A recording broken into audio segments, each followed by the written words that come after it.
اعوذ باللہ من الشیطان الرجیم بسم اللہ الرحمن الرحیم۔ نہج البلاغہ مکتوب نمبر 51۔ یہ خط حضرت امیر کائنات نے خراج کے تحصیلداروں کے نام تحریر فرمایا۔ فرماتے ہیں خدا کے بندے علی امیر المؤمنین کا خط خراج وصول کرنے والوں کی طرف کہ جو شخص اپنے انجام کار سے خائف نہیں ہوتا وہ اپنے نفس کے بچاؤ کے لیے کوئی سر و سامان فراہم نہیں کر سکتا۔ تمہیں معلوم ہونا چاہیے کہ جو فرائض تم پر عائد کیے گئے ہیں وہ کم ہیں اور ان کا ثواب زیادہ ہے۔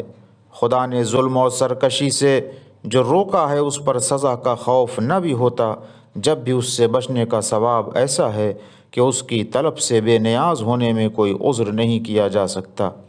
لوگوں سے عدل و انصاف کا رویہ اختیار کرو اور ان کی خواہشوں پر صبر و تحمل سے کام لو،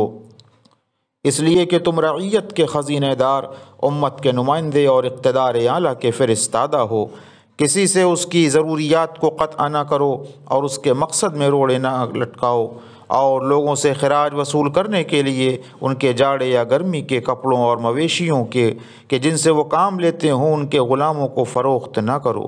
اور کسی کو پیسے کی خاطر کوڑے نہ لگاؤ، اور کسی مسلمان یا ذمہ کے مال کو ہاتھ نہ لگاؤ